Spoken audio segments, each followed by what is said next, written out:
menganggap bahwa orang yang dapat berkah hidupnya, orang yang memulai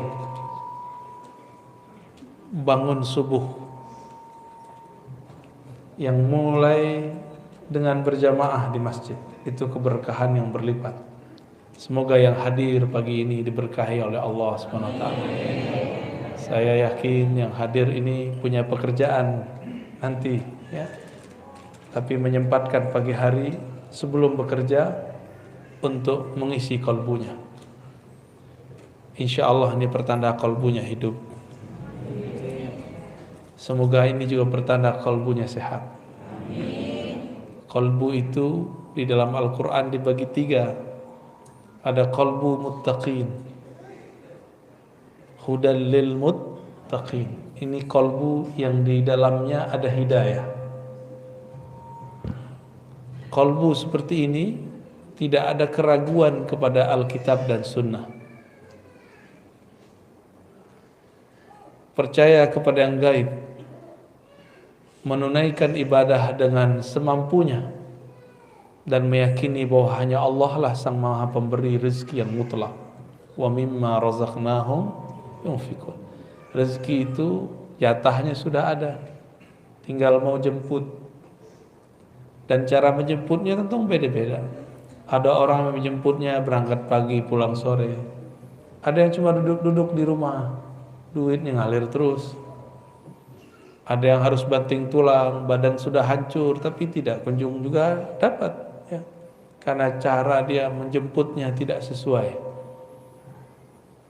Saya doakan apapun keadaan kita, semoga itu dalam berkah dari Allah Subhanahu wa taala. Keberkahan itu hanya diyakini oleh orang-orang yang muttaqin, yang percaya dan hatinya ada nur yakin. Maka disebut muqinun. Mereka ini orang-orang yang yakin, orang-orang yang penuh keyakinan. Ini disebut qalbul muttaqin. Qalbu apa? Qalbu ini qalbu yang sehat. Makanannya qalbu itu Quran. Isi Quran hudal linnas, hidayah. Bukan lip sync, bukan gaya-gayaan, mau sholat diputer, itu namanya cuma ingat-ingetin. Bukan mushaf itu saja dibawa kemana-mana, bukan. Tapi ketika dia menghayati isinya. Maka jangan terlalu nafsu baca Quran. Baca Quran itu dengan ketenangan kalbu. Baca Quran jangan nafsu, cepat-cepat khatam. Membacanya penuh dengan penghayatan, ya. Semoga di masjid ini nanti ada majelis tafsir Quran berdasarkan kitab-kitab yang sahih, kitab-kitab yang ditulis oleh para ulama ahli tafsir. Gak usah banyak-banyak, 1 ayat 2 ayat, tapi jalan terus. Karena mengatakan makommu nanti di surga adalah di akhir ayat yang engkau baca dan pelajari. Nanti kita terakhir bacanya apa, disitulah makom terakhirnya. Ya. Percaya nggak tuh? Percaya, ya. Apa kata Allah? Irqi, naiklah kamu. Makomnya naik terus, 1 ayat beda dengan orang di samping, itu udah ibarat langit 1 dengan langit 2. Makomnya sangat jauh sekali. Ini kolbu yang pertama, kolbul muttaqin. Ada yang kedua, kolbul kafirin, kolbu orang-orang yang kafir. Kolbu orang yang kafir ini sawaun alaihim a'anzartahum am lam tunzirhum la yu'minun. Kolbu dia keras, mau diingatkan sama. Buat majelis gak buat majelis, bagi dia itu masalah. Azan keras-keras bagi dia masalah. Semoga tetangga-tetangga masjid di sini kolbunya tidak ada yang kolbul kafirin, ya. Malah senang kalau di depan rumahnya banyak berjejer mobil, motor. Ketika orang ramai ke masjid, dia rela ketika pintu pagarnya tertutup. Itu orang kolbu pertama, bukan kolbu yang kedua. Qalbul kafirin, Allah kunci kolbunya. Khatamallahu ala qulubihim. Walaupun kita sodorkan ayat kepadanya, kita sodorkan hadis kepadanya, tapi dalam pendengaran mereka, penglihatan, di kolbunya ada ghisyawah, tutupan. Inilah yang membuat mereka tidak dapat menangkap rahasia ayat.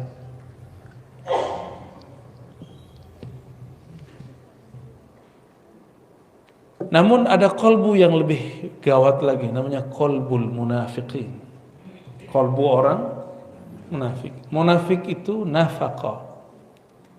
Orang-orang yang menunjukkan kesolehan tapi menyembunyikan kekufuran.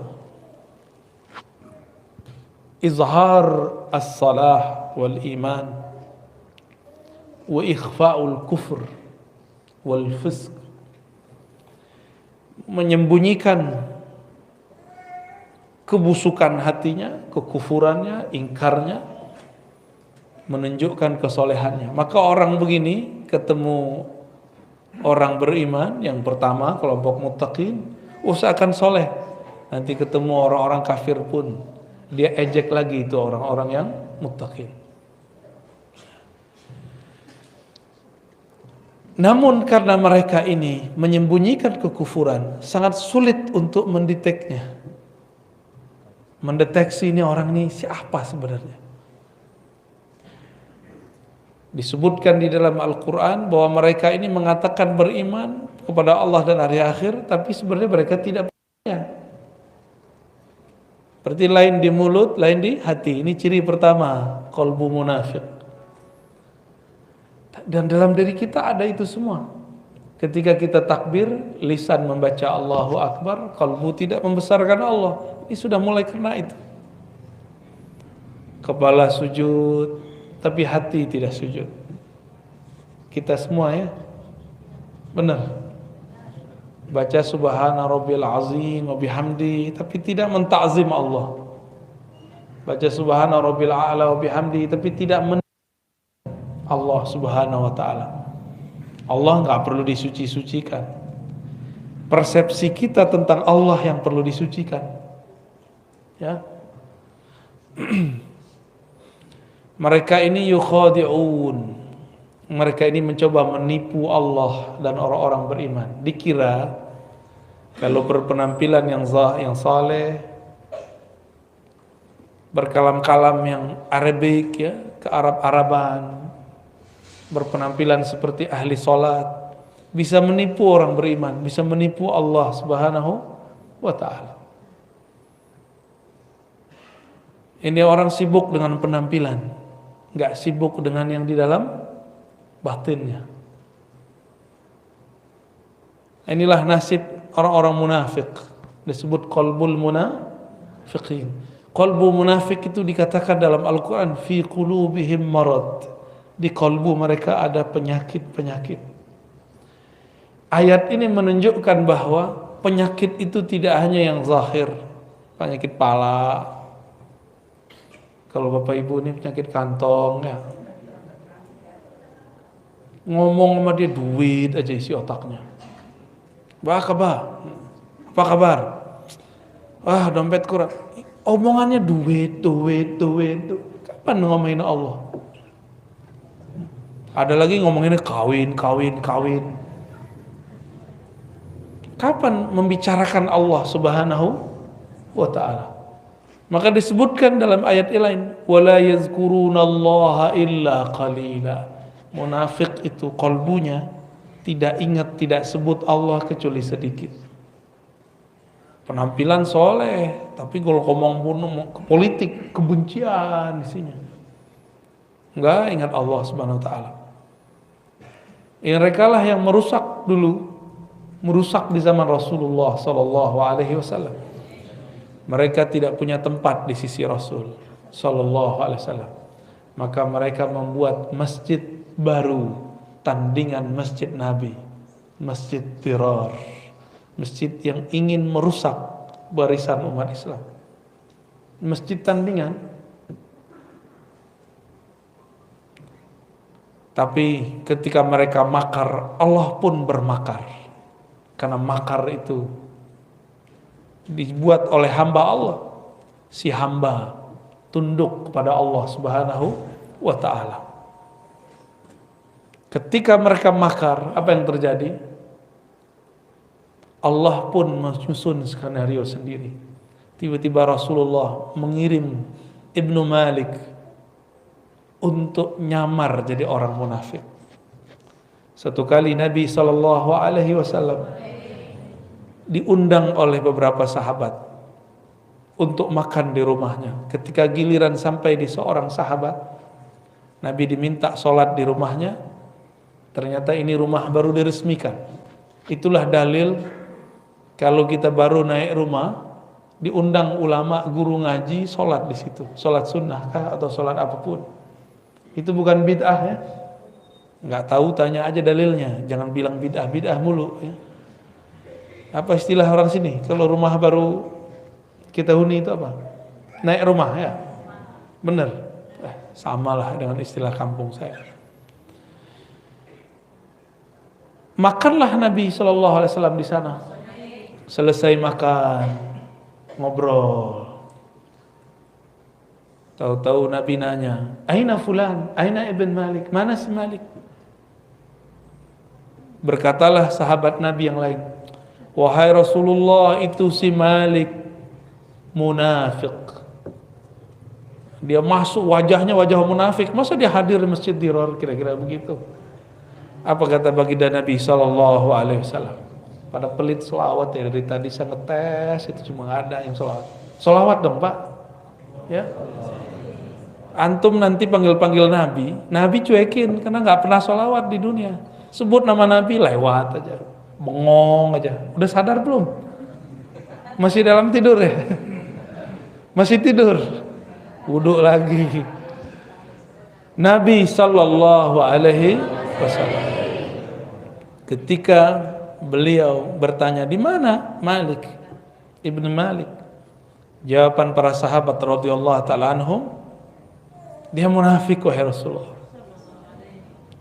Lalu Nabi SAW mengatakan, jangan kamu katakan dia munafik. Kenapa? Li'annahu, karena dia berkata la ilaha illallah Muhammadur Rasulullah. Dari kolbunya dia baca. Jadi Nabi ini melarang orang kalau sudah syahadat terus kita tuduh, itu dilarang. Cuma karena beda masjid, apalagi beda partai, apalagi nanti beda coblosan, itu nggak ada urusan antara munafik dan tidak munafik. Di partai manapun ada orang munafik, ada orang mukmin, ada mukhlis, ada yang bermuka 3, bermuka 2, ada yang muka 1, ada lengkap semua. Bisa jadi orang yang dituduh itu bukanlah seperti yang dituduhkan kepadanya. Nabi SAW membersihkan nama sahabat ini. Ternyata itu orang adalah orangnya Nabi, disisipkan kepada orang munafikin. Jadi tenang aja. Katanya corona ini buatan-buatannya mereka ya. Biarin, tenang aja. Emang Allah tidur? La ta'khudhuhu sinatu wala naum. Allah tidak pernah tidur. Ngantuk aja enggak. Kenapa kita ngantuk? Karena kecapean. Allah pernah capek enggak? Allah pernah lelah? Tidak pernah. Allah pernah lalai? Enggak. Karena Allah tidak pernah tidur, tidak pernah lelah, tidak pernah ngantuk, maka dia tidak akan pernah membiarkan orang Islam, orang beriman disiksa, dizalimi, nggak akan pernah membiarkan. Karena Allah lah waliyul ladzina amanu, wali penjaga orang-orang yang beriman. Allah menyebut dirinya wali. Wali artinya penjaga. Maka wali Allah di muka bumi adalah orang-orang yang menjaga ajaran Allah Subhanahu wa ta'ala. Ajaran Allah itu bukanlah ketika berpakaian, pakaian takwa. Ini emang pakaian takwa namanya. Ini pakaian Ahok ini. Baju koko kan artinya abang orang Cina ya kan. Ya, matanya sipit lagi kan. Antum keturunan ke-17 kali ya. Kita aja yang kegeeran, ini baju takwa. Nabi mengatakan at-taqwa hahuna. Takwa itu di dalam dada. Hahuna. Maka jangan lagi pernah menilai orang takwa lewat baju. Ya. Ini majelis subuh yang diberkahi Allah. Jangan nilai orang takwa lewat penampilan. Kalau ibu-ibu tuh model jilbab, apa urusannya model jilbab? Yang penting tutup aurat. Ya. Tutup aurat, tidak transparan, tidak ketat, udah muslimah, islami. Kalau bapak-bapak ini apa baju takwanya? Koko lagi? Ya salah. Nabi SAW, percaya atau tidak, Nabi itu suka pakai baju impor. Mumpung orang Batam dekat sama Singapura, ngimpor gitu. Enggak begitu. Nabi ngimpor baju, pakai baju mustawradat yang didatangkan dari luar, karena Nabi SAW di zamannya orang tidak produksi di Mekah, di Madinah, semuanya dibeli dari luar. Ya, marhaban, Kiai, fadal, Kiai. Ta'al. Shifaul qulub. Allahumma shalli wa sallim. Allahumma shalli. Fadal. Aqalbu munafiqin, inilah yang perlu kita kenal. Ada enggak karakter itu dalam diri? Sehingga ketika kita mengenal karakter itu, kita dapat mengenal cara kembali kepada Allah Subhanahu wa taala. Inilah cabang dari pengetahuan, man arafa nafsahu faqad arafa rabb. Jadi mengenal diri itu bukan hanya ngomongin diri terdiri, diri terpari, diri terpapar, apalagi itu macam-macam ilmu kajian diri. Bukan itu aja. Mengenal penyakit di dalam diri itu adalah bagian dari ma'rifatun nafs. Mengenal diri. Jangan ketinggian ngomongnya. Badanku, tubuhku, sifat Allah, qalbuku, nur Allah. Apa itu ya? Nanti ngomong itu. Emang dengan berkata begitu kita wusul kepada Allah kan enggak? Ya, ada saatnya ngomong begitu. Tapi enggak benar juga ya. Tubuh ini bukanlah sifat Allah, fi'il Allah. Tubuh ini adalah tajalli fi'il Allah, bukan fi'il Allah. Itu beda tuh. Apa arti tajalli? Allah menunjukkan perbuatannya lewat tubuh kita. Maka orang yang mengenal struktur dalam dirinya, dia akan mengenal bagaimana cara Allah berbuat ke dalam dirinya. Bukan berarti dia jadi Allah kalau habis kenal diri. Ya. Kalau kenal qalbu, kenal nur Rasulullah sallallahu alaihi wasallam, belum tentu juga ini qalbunya qalbu yang mana. Maka pembukaan kajian kita dimulai dari pembagian qalbu. Qalbu apa yang pertama tadi? Qalbul muttaqin. Qalbu yang kedua kafirin.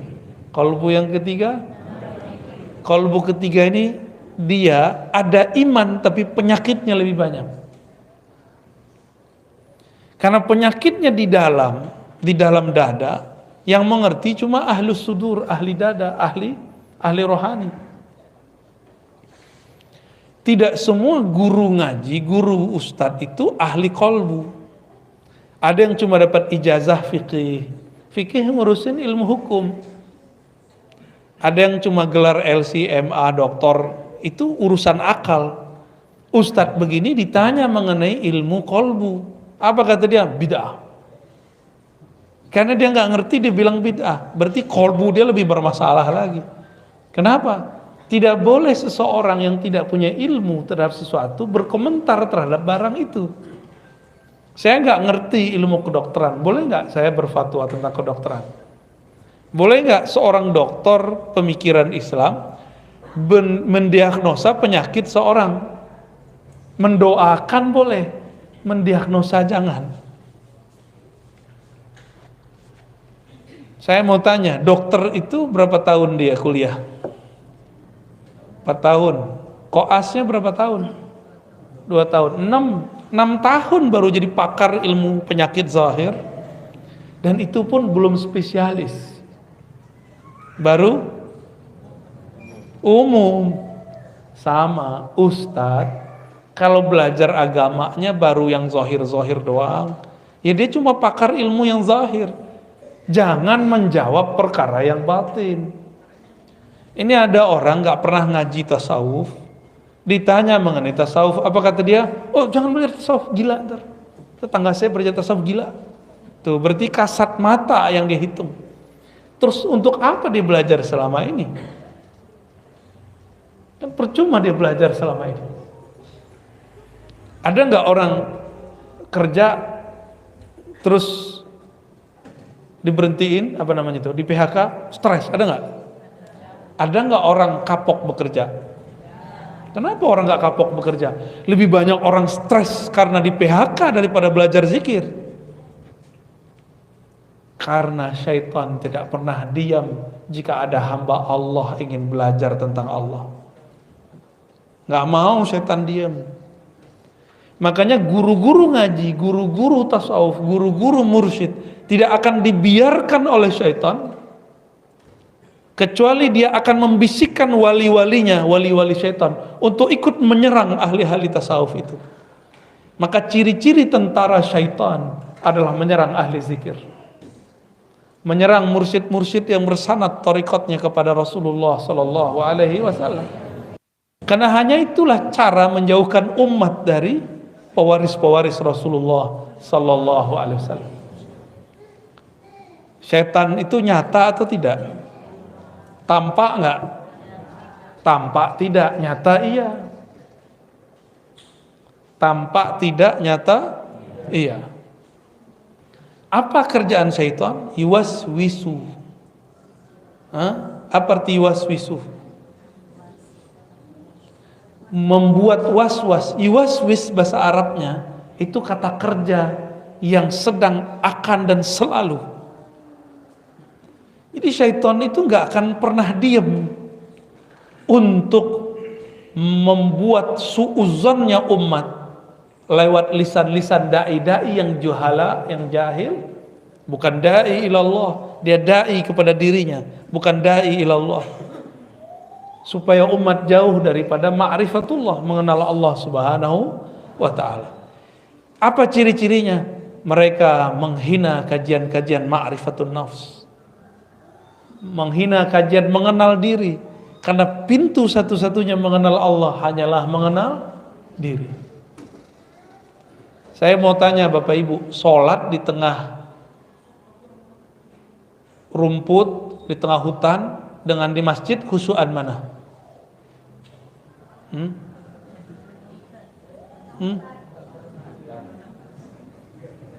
Sholat ada gemercik air, tambah khusyuk nggak?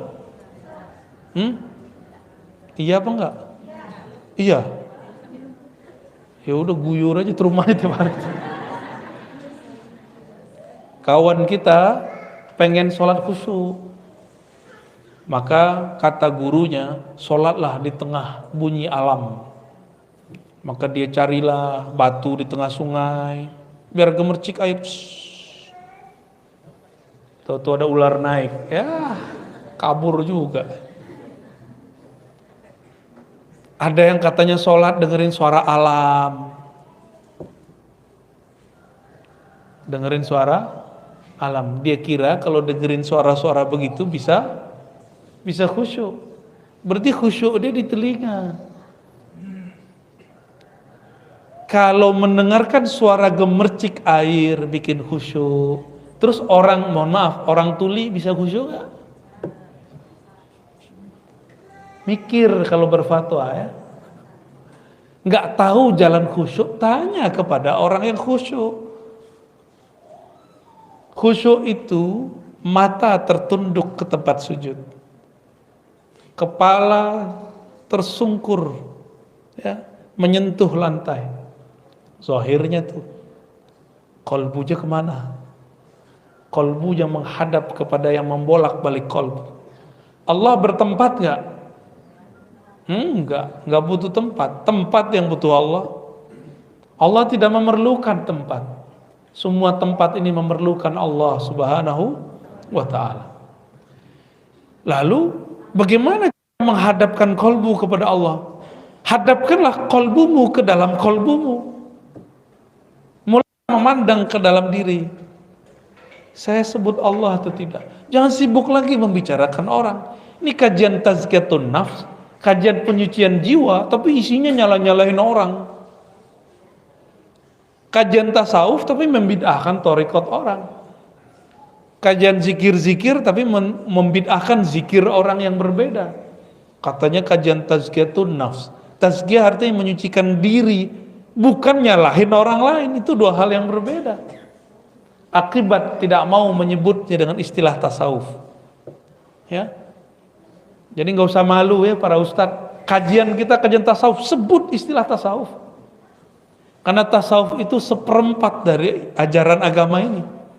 Pertama bab akidah, yang kedua bab al-Islam tentang fikih. Yang ketiga bab tasawuf, yang terakhir bab akhir zaman.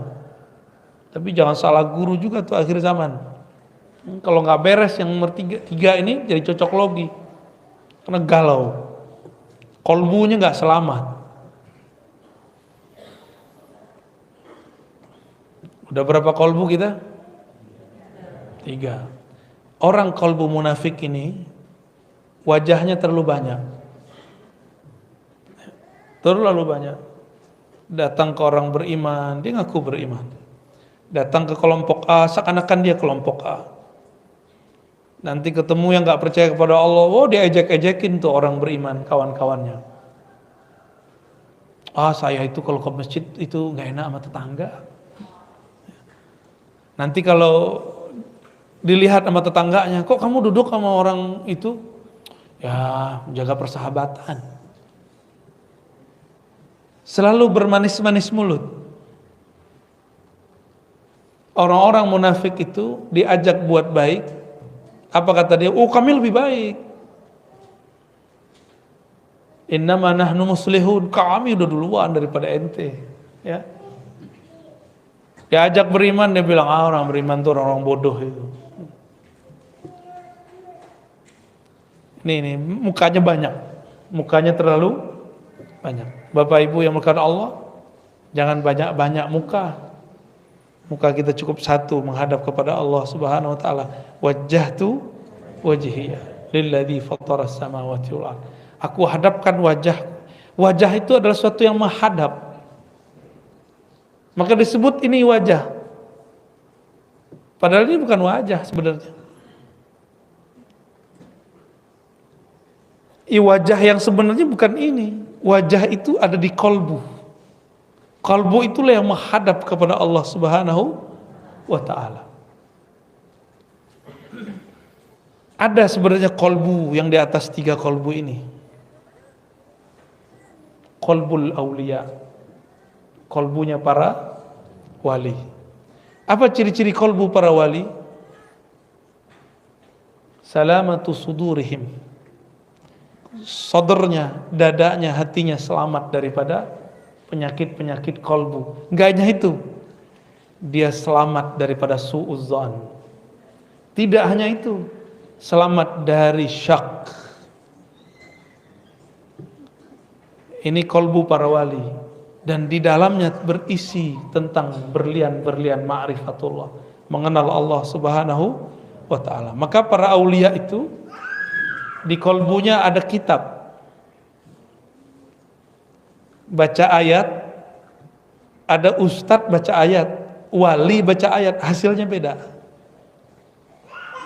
Karena di kolbu dia ada kitab yang Allah turunkan ke dalam kolbunya, itu disebut ilmu laduni.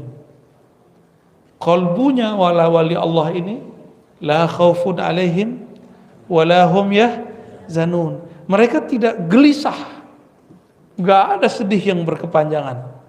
Kenapa? Qulubuhum ma'muratun bidzikrillah. Kolbu mereka makmur menyebut nama Allah. Ramai di kolbunya sebutan asma, nama-nama Allah Subhanahu wa ta'ala. Masih ingat waktu kecil dulu takut ada pohon besar, lampu nggak ada. Ini Batam ini kan baru banyak lampunya kan beberapa tahun belakangan ini aja. Dulu-dulu kan belum ya. Yang paham maksud saya, kalau kita lewat di satu tempat yang gelap, kita kata orang ngucap gitu ya. Ngucap apa? Guru saya diajarin sama dokter. Ngucap Pak. Dia nggak tahu itu ulama. Maka dia kerjain tuh dokter. Ngucap. Lagi diperiksa sama dokter, dia sakit, tapi nggak kelihatan sama alatnya. Saya sakit dokter. Ngucap Pak. Udah tua nggak mau ngucap katanya. Maka dia bilang ngucap. Itu ulama. Dokter ini nggak tahu yang dipegang ini seorang mursyid, guru ahli zikir, guru saya, Abuya Hasan Basri namanya.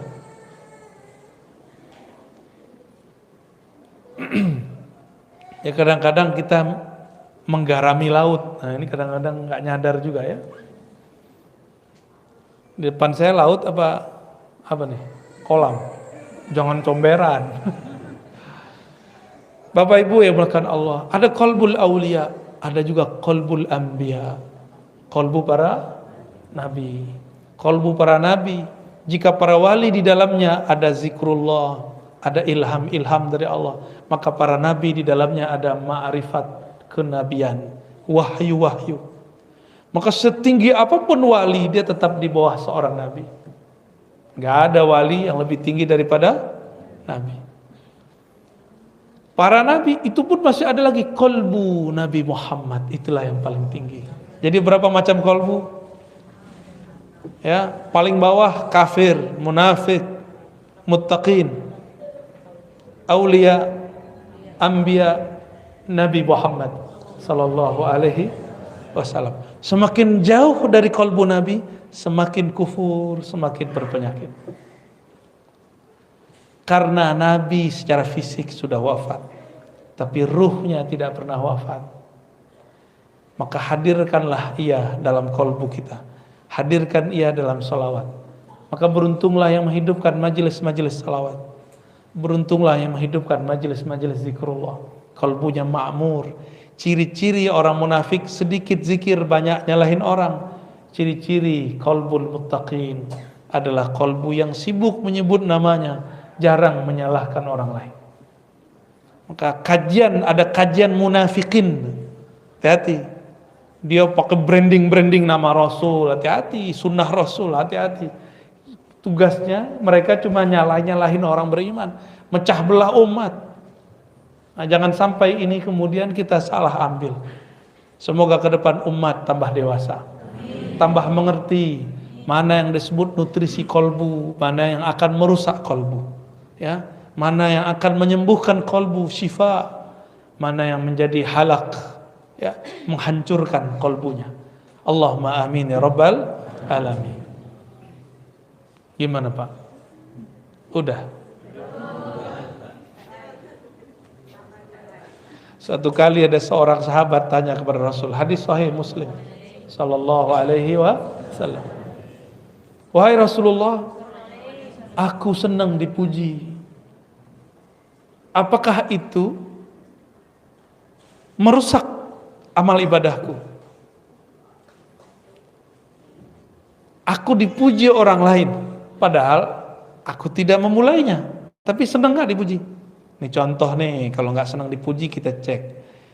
Posting sesuatu di like orang, senang gak? Tuh berarti senang dipuji. Ya. Jangankan antum, itu kiai samping saya aja begitu kok. Itu normal, sisi manusiawi. Kalau enggak manusia. Tapi kita enggak niat mau dipuji, ininya bedanya, ya. Bedanya apa? Posting biar ada yang like. Itu bahaya tuh. Posting aja, share aja. Tapi jangan niat mau dipuji. Dua hal yang beda. Apa kata Nabi Muhammad sallallahu alaihi wasallam? Itu adalah keridhaan yang Allah dahulukan, yang Allah kabarkan lebih awal. Jadi kalau kita dipuji orang, lalu kita anggap ini Allah yang memuji, digerakkan lewat mulut orang itu, ini disebut dengan apa? Barusan sudah saya sebut. Hah? Hah? Kabar gembira yang sudah didahulukan. Jadi kita ini diterima di sisinya, maka Allah gerakkan makhluk-makhluk ini memujinya. Ternyata ada namanya ma'rifatul hub, ma'rifat cinta. Allah itu adalah maha mencinta. Maka dia menyebut dirinya yuhib. Innallaha yuhibbul muttaqin. Innallaha ma'as sabirin. Ya. Innallaha, gimana lagi ayatnya? Ya, yuhibbul mutatahhirin, tawabin. Semuanya itu ada sekitar 7 lah. Kata cinta, Allah menyebutkan kata cinta sebagai kata kunci tentang dirinya. Kalau saya mencintai seseorang, itu saya memerlukan perhatian dia, saya butuh dia. Tapi kalau Allah cinta seseorang, itu Allah sedang memberikan anugerah kepadanya. Allah tidak butuh dia, Allah tidak memerlukan dia. Ini beda cinta kita dan cinta Allah Subhanahu wa ta'ala. Kita mencintai pasangan karena kita butuh perhatian dia, layanan dia. Tapi Allah cinta hambanya, tidak memerlukan mereka. Allah Subhanahu wa ta'ala mengabarkan kepada Nabi Muhammad sallallahu alaihi wasallam, jika Allah mencintai seseorang, idza ahabballahu 'abdan, maka Allah memberitahu kabar kepada Sayyidina Jibril, ya Jibril, inni uhibbu fulanan, wahai Jibril, aku cinta kepada si fulan, fa ahibbahu, maka cintailah ia. Maka Sayyidina Jibril sejak saat itu mencintai orang itu tanpa pernah berhenti. Karena sekali Allah mencintai makhluk, selama-lamanya dia mencintainya. Allah tidak pernah mengkhianati cintanya. Allah itu sangat setia. Beda sama kita, beda dengan saya, beda juga yang di samping saya, beda. Dulu pernah jatuh cinta seseorang terus hambar, pernah nggak? Ya, itu kita. Ada orang menikah mewah, meriah, tapi umurnya cuma seumur jagung, 3 bulan cerai. Karena yang dia butuhkan tidak ada di situ, yang dia perlukan tidak ketemu di situ. Suatu kali ada orang nelpon Buya Hamka. Dalam bukunya dicerita, dalam videonya pun, dalam suara rekamannya dicerita, perempuan itu menelpon beliau, masih keturunan ningrat, ingin menjadi istri Buya Hamka. Buya Hamka bilang, saya sudah tua, saya tidak bisa menafkahi batinmu. Apa kata dia? Saya tidak perlu, wahai Tuan, saya hanya ingin membersamai Buya. Wah, gawat itu. Tapi begitulah cinta, dia hanya ingin khidmah kepada yang dicintainya. Nah, bunuh dulu handphonenya ya. Matikan. Itu bahasa halusnya. Matiin itu bahasa kasar itu. Sama kasar dengan bunuh. Tuh matiin. Mengganggu orang lain kalau saya nggak terganggu. Taib, ya. Jadi Allah buat pengumuman, wahai Jibril, aku mencintai fulan, fa ahibbahu. Maka Jibril turun ke langit ke-7, mengatakan, ya ahlas sama, wahai penduduk langit, innallaha yuhibbu fulanan, Allah cinta kepada, fa ahibbuhu, maka cintailah mereka. Malaikat butuh cinta enggak? Enggak. Malaikat itu makhluk yang enggak butuh cinta juga. Dia enggak ada syahwat, dia enggak perlu perhatian. Malaikat itu makhluk yang statis, kaku, disiplin. Itu malaikat. Mirip-mirip kayak robot, tapi robot Allah. Jadi kalau saya menyebut, biar antum paham, malaikat itu makhluk kayak apa? Kayak robot. Sesuai dengan apa program, begitu dirubah-rubah. semua malaikat dari langit ke-7, langit ke-6 sampai ke langit mengat ini uhibbu fulanan, aku cinta kepada fulan karena Allah cinta kepadanya. Inilah yang disebut viral di langit, ya, terkenal di langit, nggak sembarangan itu. Terkenal di langit belum tentu terkenal di bumi. Namanya harum di langit. Kenapa? Karena dia sebut-sebut nama Allah. Tapi biasanya kalau sudah viral di langit, dia adalah orang yang memviralkan Allah di bumi. Orang-orang yang memperjuangkan agama Allah di bumi, Allah viralkan dia di langit. Nama-nama dia disebut. Inilah yang dikatakan dalam surat Ghafir, bahwa para malaikat memintakan ampun, yastaghfiruna lillazina amanu. Mereka memohonkan ampun untuk orang-orang yang beriman di bumi. Semoga nama yang hadir pagi ini termasuk disebut di sana. Amin ya rabbal alamin.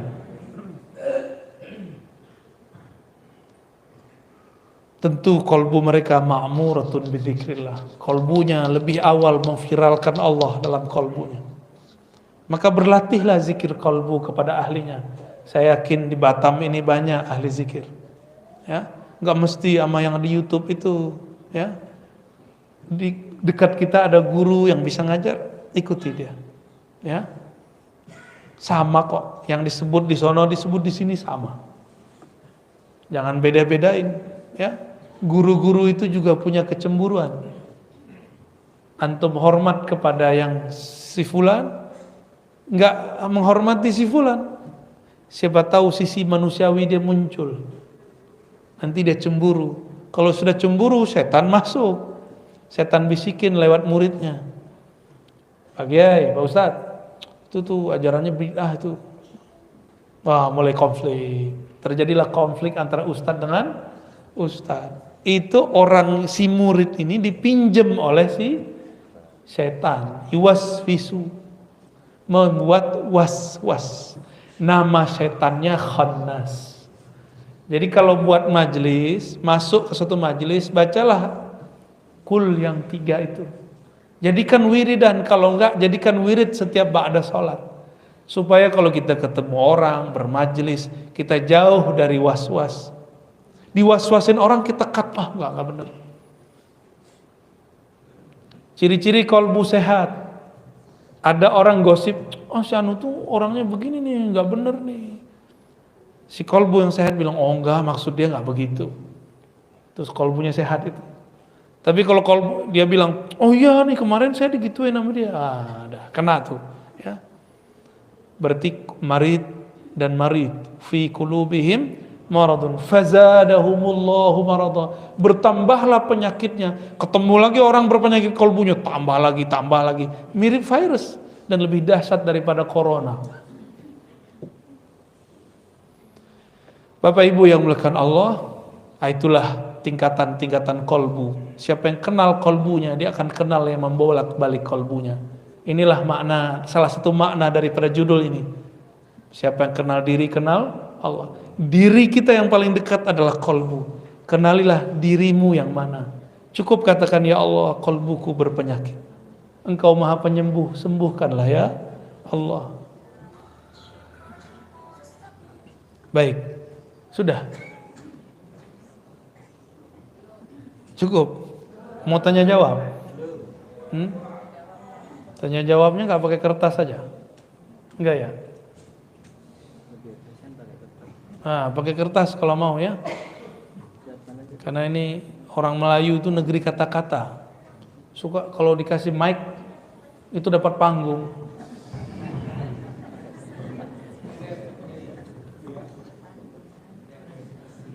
Nah, silakan ditulis. Yang ditanyakan yang penting-penting, yang nggak penting nggak usah ditanyakan ya.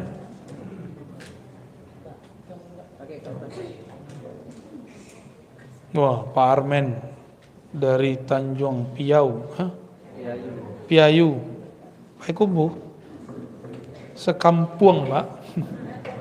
Bolehkah Buya mengijazahkan sholawat Al-Mahdi? Sholawat yang mana itu Pak? Salawat yang saya ijazahkan itu namanya salawat ahadiyah. Di situ tertulis Al-Mahdi. Coba sama-sama baca. Allahumma ya ahad. Ya Allah yang Maha Esa. Salli ala Ahmad. Sampaikan salam kami kepada Nabi kami Ahmad. Allahumma ya ahad. Salli ala Muhammad. Yang Maha Esa ya Allah, sampaikan rindu kami kepada Nabi Muhammad. Allahumma ya ahad. Salli ala al-Mahdi khalifatika ya ahad. Ya Allah yang Maha Esa, sampaikan salam kami, rahmat Engkau kepada Imam akhir zaman, Al-Imam Al-Mahdi, Khalifah Engkau, wahai yang Maha Ahad. Saya ijazahkan siapapun yang mengamalkan itu, ya. Afdolnya pagi diamalkan 100, kalau tidak ya 10, kalau enggak ya sekali.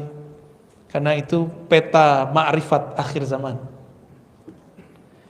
Kenapa dimulai dari Ahad Ahmad, Ahad Muhammad, Ahad Al-Mahdi? Karena yang ada di kolbunya Nabi SAW mengenai ilmu ma'rifatullah Al-Ahad. Yang ada di kolbu Nabi ilmu tentang Ahmad. Yang ada di kolbu Al-Mahdi ilmu tentang Ahad dan Muhammad sallallahu alaihi wasallam. Maka Al-Mahdi nanti itu obrolannya gak jauh-jauh daripada ilmu mengenal Ahad, mengenal Ahmad, mengenal Muhammad sallallahu alaihi.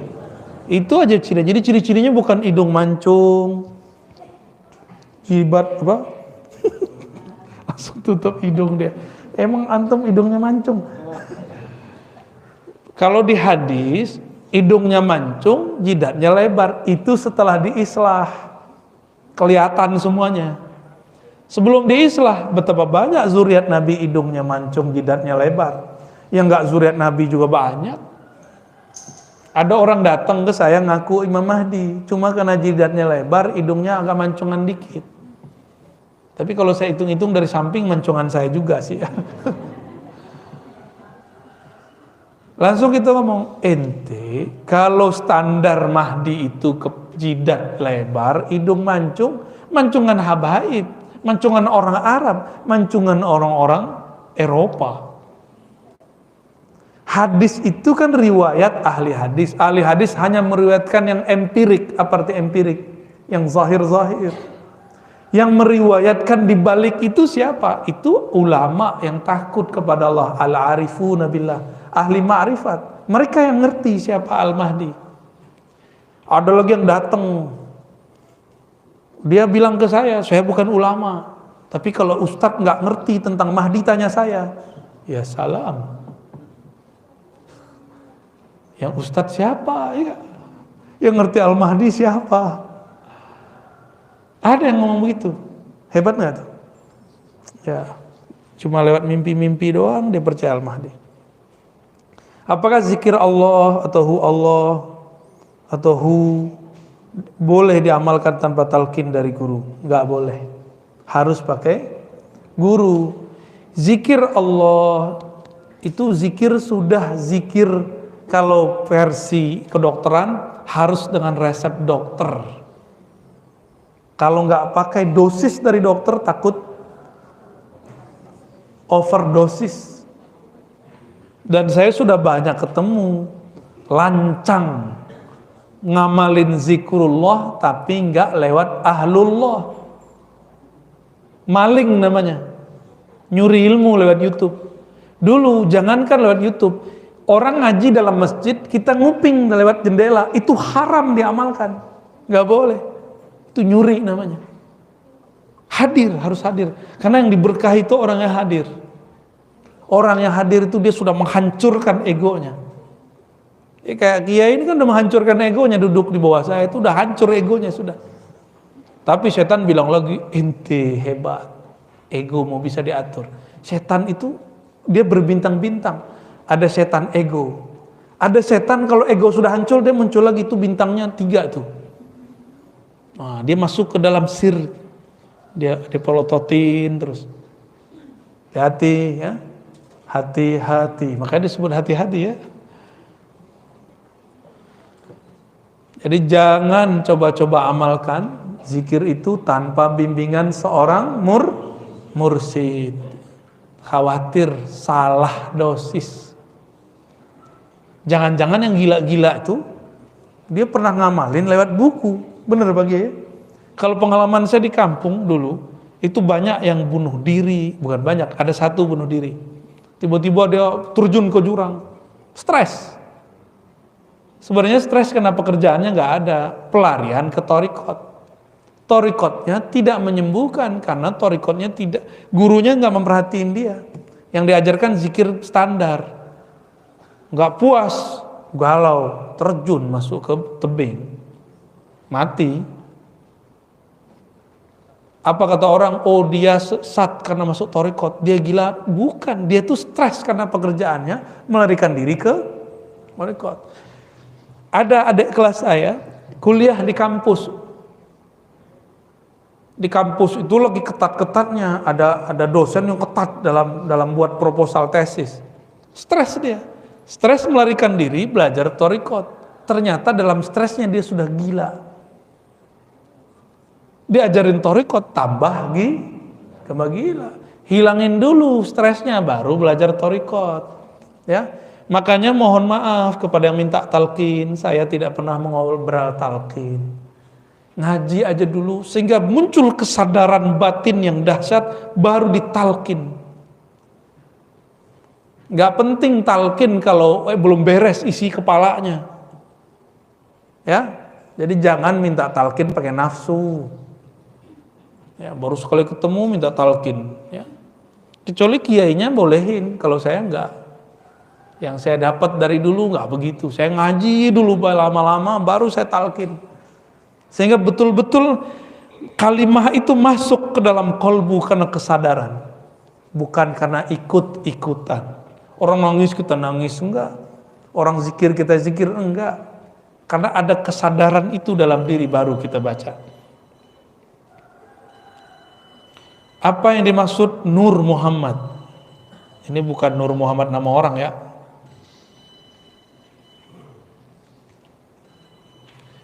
Nur Muhammad sebenarnya Nur Muhammad itu saya jelaskan apa sebenarnya Nur Muhammad. Allah Ahad menghembuskan hembusan pertamanya disebut dengan Ahmad. Maka bernamalah Ahmad itu Ruhullah. Ruh hembusannya Allah Subhanahu wa ta'ala.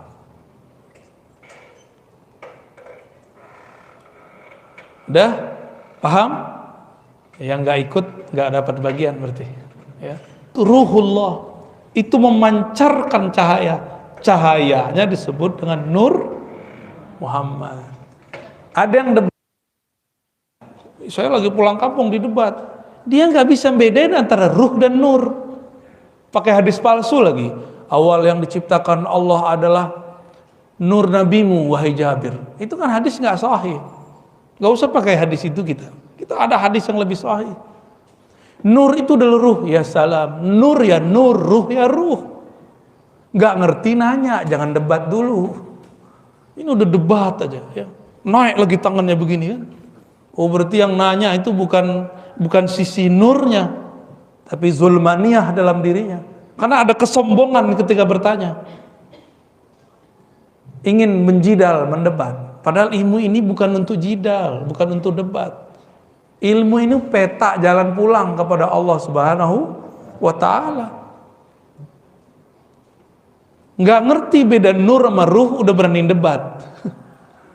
Ya salam. Selama ini kan kajian orang sampai di Nur Muhammad, nggak ada yang sampai kepada Ruhullah. Ahmad Ruhullah nggak ada. Itu baru dibuka oleh para ulama wali-wali Allah di akhir zaman ini. untuk menyongsong munculnya Al-Imam Al-Mahdi, biar ruh kita kuat, biar nanti ketika tubuh ini dihancurkan oleh Dajjal, nggak makan berhari-hari, ruhnya masih kuat hidup. Ini baru paceklik, udah nyalahin ini, nyalahin itu, ya. Pandemi yang disalahin siapa? Berarti kita ini ada karakter iblis, suka nyalahin orang. Suka nyalahin orang tuh karakter iblis tuh, hati-hati. Jalan macet yang disalahin wali kota, ya kan? Ya. Ada aja ya. Nur Muhammad itu memercik, memancar daripada ruh Ahmad, jumlahnya 124.000. Makanya jumlah para nabi berapa? Ini bukan cocok logi ya, ilmunya begitu. Kenapa muncul dalam hadis jumlah nabi itu 124.000? Itu semua adalah percikan pancaran daripada Nur Ahmad. Disebut Nur Muhammadiyah, Nur Nabi Muhammad sallallahu alaihi wasallam. Nur itu sudah ada sebelum Nabi Adam ada. Makanya Nabi mengatakan, aku sudah diangkat jadi Nabi, sedangkan Adam baru tanah, belum dicipta. Jauh sebelum itu aku sudah dicipta, ribuan tahun sebelum Nabi Adam. Nama beliau saat itu Ahmad.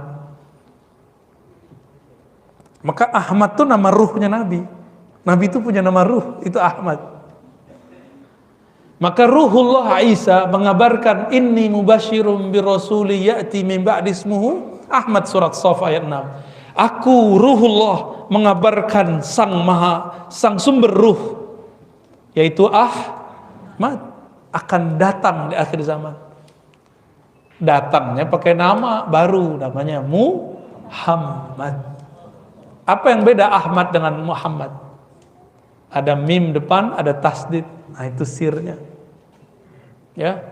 Muhammad. Itu tasdid kedua, itulah diturunkan jadi Al-Mahdi.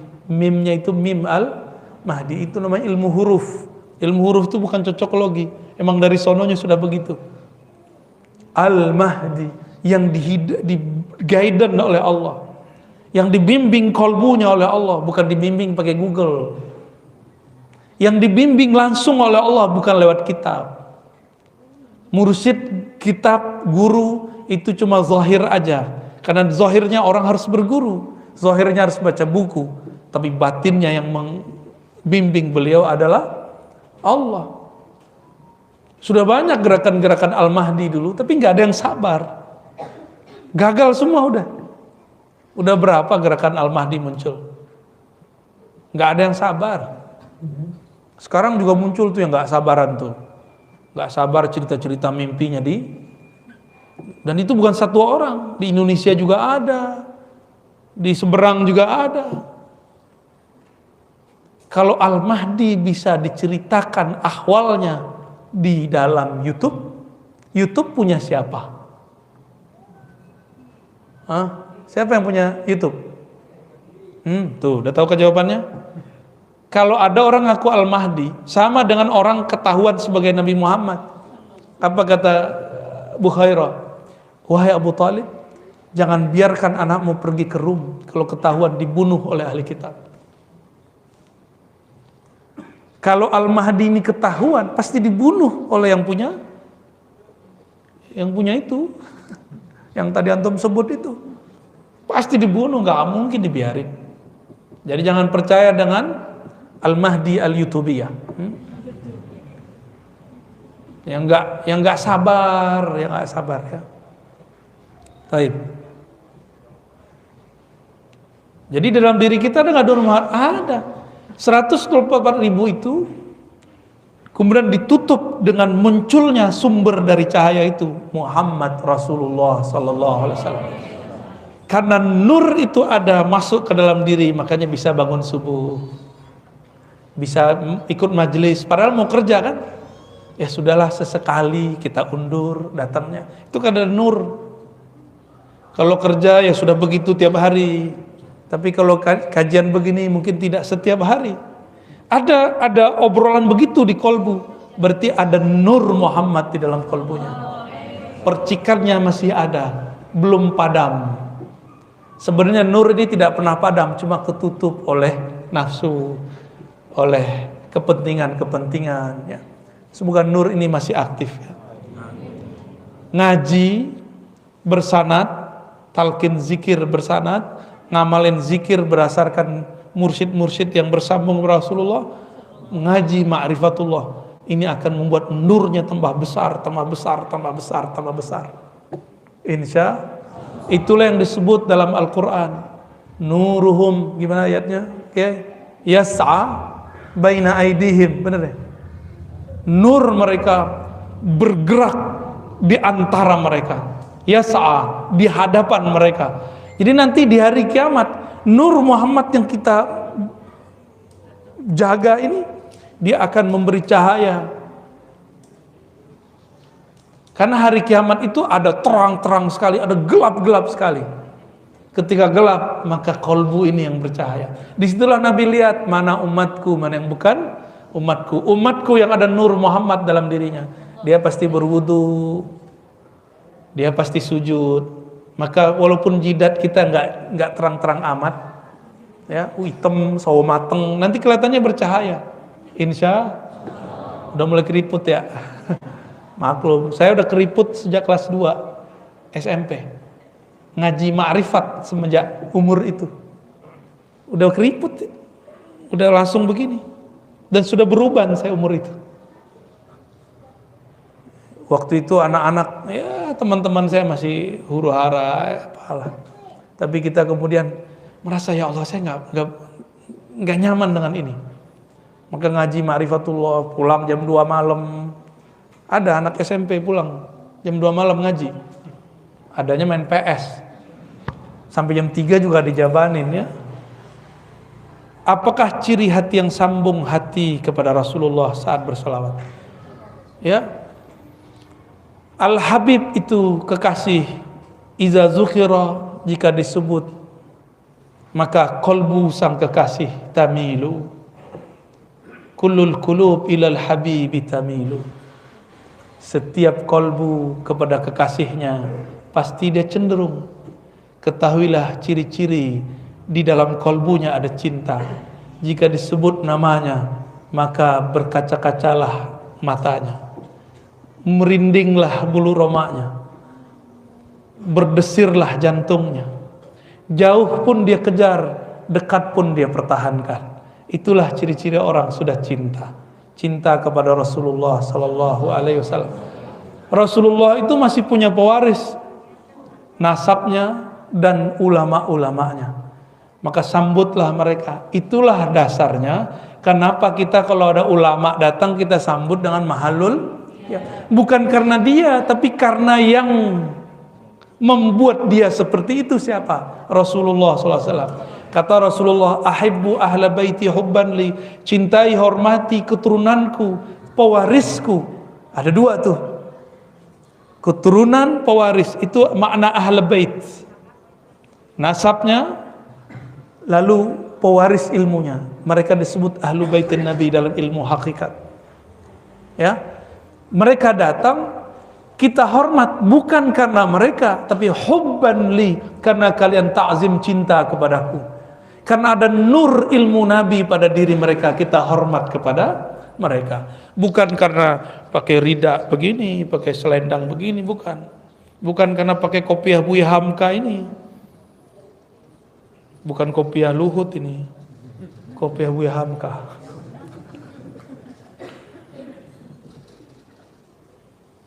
Kemana-mana perginya. Udah ya. Oh, ada lagi satu lagi terakhir. Ruhul Jihad. Ini namanya apa nih? Namanya Ruhul Jihad. Masya Allah.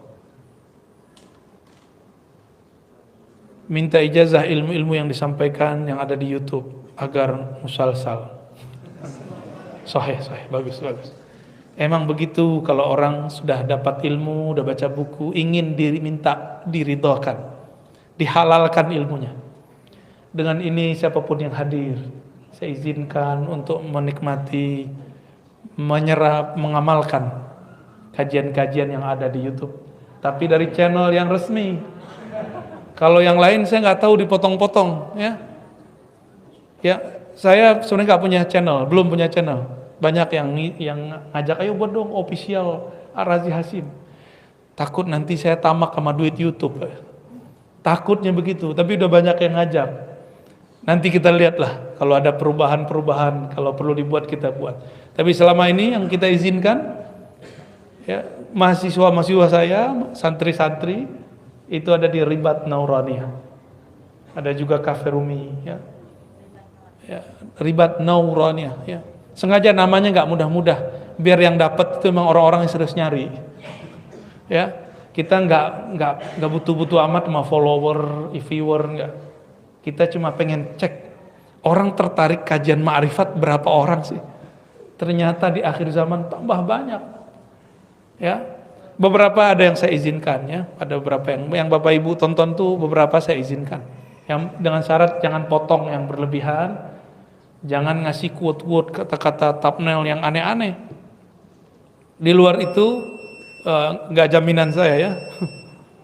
Baik. Sudah. Pas sudah, ya. Udah syuruk kan? Saya yakin Bapak Ibu ada pekerjaan. Semoga pekerjaannya diberkahi oleh Allah. Karena paginya dimulai dengan al-barakatul li ummati fi bukuriha, ngaji, mengenal Rasul sallallahu alaihi wasallam, mengenal Allah, mengenal diri. Semoga yang hadir ditakdirkan nanti masuk surga. Kami, kita semua, semoga kita ditakdirkan memandang keindahan wajah Rasulullah sallallahu alaihi wasallam. Diizinkan memandang wajah Allah Subhanahu wa taala.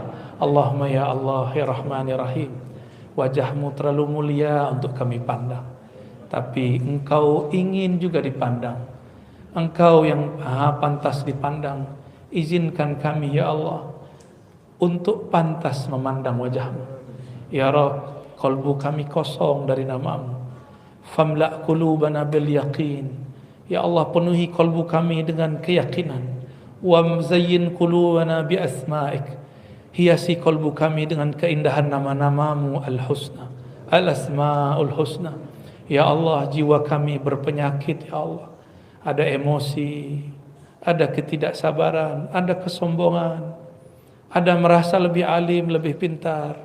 Tolong ampuni ya Allah penyakit-penyakit ini, sembuhkan ya Allah. Ya Allah, di kalbu kami ada perasaan malas ya Allah. Malas untuk istiqamah ya Allah. Malas untuk silaturahmi kepada ulama ya Allah. Malas untuk zikir pagi sore ya Allah. Malas untuk berguru kepada ahlinya ya Allah. Ya Allah, berkah kajian pagi ini, sembuhkan penyakit malas kami, tumbuhkan kesungguhan, tumbuhkan kedisiplinan dan istiqamah. Allahumma bihaqqi sayyidina Muhammad faj'alna minal mustahiqin bi syafaatihi al-uzma. Ya Allah, dengan kemuliaan nabimu, kekasihmu Nabi Muhammad sallallahu alaihi wasallam, jadikan kami yang hadir ini, keluarga kami, guru-guru kami, semuanya berhak mendapatkan pertolongan Rasulullah sallallahu alaihi wasallam. Allahumma hasibna hisaban yasira. Ya Allah, dengan berkah Nabi Muhammad, maka hisablah kami dengan hisab yang ringan. Allahumma ajirna minan nar. Ya Allah, siapapun yang hadir, maka bebaskan mereka dari siksa neraka. Bihaqqi la ilaha illallah Muhammadur Rasulullah, dengan keberkahan kalimah la ilaha illallah Muhammadur Rasulullah. Ya Rabb, ij'al lana khairan fi hayatina wa mamatina. Ya Allah, jadikan hidup kami penuh keberkahan, mati kami penuh keistiqomahan, husnul khatimah. Wa sallallahu ala sayyidina Muhammad walhamdulillah rabbil alamin. Mohon maaf, tidak usah salam-salaman ya.